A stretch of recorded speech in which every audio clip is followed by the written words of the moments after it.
बहुत समय पहले की बात है। एक नगर में एक रामू नाम का एक व्यापारी रहता था जो कि बहुत की कंजूस और चालाक किस्म का इंसान था। वह हमेशा ज्यादा से ज्यादा धन कमाने के बारे में ही सोचता था, इसलिए ज्यादा से ज्यादा धन के लिए वह सारे उपाय लगाता था जिससे उसकी आमदनी ज्यादा से ज्यादा हो सके, जिसके लिए वह अपने दुकान के वस्तुओं में मिलावट करके बेचता था और ऐसा करने के लिए अपने परिवार वालों को भी कहता था।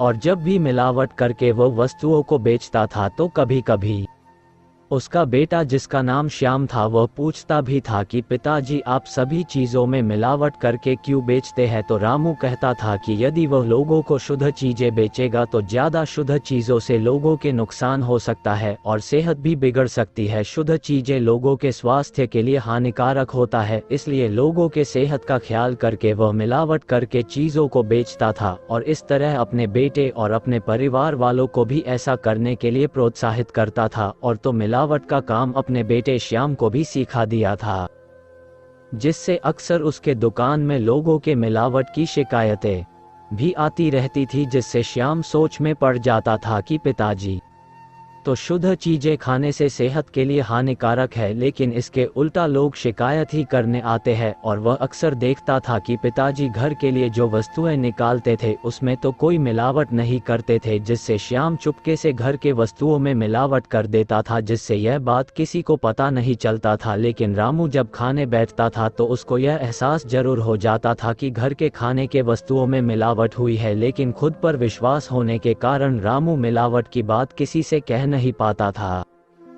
फिर धीरे धीरे कुछ समय बीतने के पश्चात एक दिन रामू बीमार पड़ गया और उसकी ऐसी कमजोर स्थिति आ गई कि वह अब खाट से भी उठने लायक नहीं रहा, इसलिए अब उसे खाट में पड़े ही भोजन और दूध पीकर जीवन गुजरना पड़ रहा था।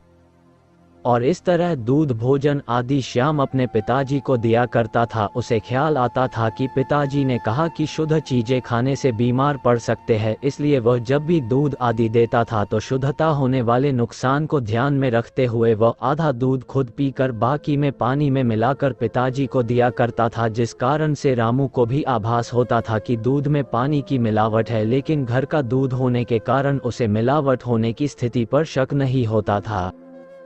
लेकिन उसकी दिन प्रतिदिन कमजोरी बती ही रही थी, तो उसे शक होने लगा था कि हो ना हो दूध में मिलावट जरूर हो रहा है। तो इसी बात का पता लगाने के लिए एक दिन चुपके से अपने श्याम पर ध्यान देने लगा तो देखा कि उसका बेटा दूध लाने से पहले खुद ही आधा दूध पीकर बाकी में पानी मिलाकर ला रहा है। रामू ये स्थिति देखकर दंग रह गया था। उसे अपने बेटे को ऐसा करते हुए देखकर विश्वास नहीं हो रहा था, लेकिन फिर भी हैरान था।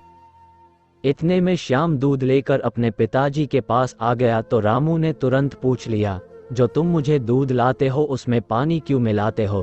क्या तुम्हें पीने के लिए घर में और दूध नहीं है क्या?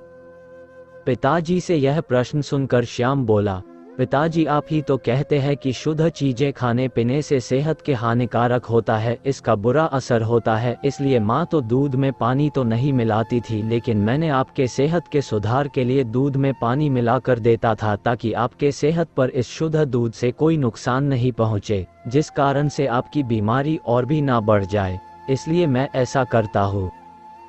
श्याम की बातें सुनकर अब रामू को अपने गलती का एहसास हो चुका था कि उसने अपने बेटे और अपने घर वालों को गलत शिक्षा दिया है, जिस दुष्परिणाम आज उसे खुद उठाना पड़ रहा है। अगर वह सही शिक्षा दिया होता तो उसे मिलावट की चीज़ों को खाना ही पड़ता, जिससे वह इतना भयंकर तरीके से बीमार तो नहीं पड़ता।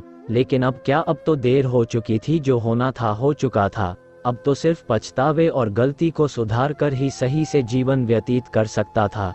इसके बाद रामू ने प्रण लिया कि अब वह कभी धन के लिए ऐसे गलत काम नहीं करेगा और मिलावट का काम छोड़ देगा। और इस तरफ रामू अपने परिवार वालों को भी अपनी सारी गलती बता दिया और आगे से सबको अच्छे राह पर चलने की सीख देने लगा।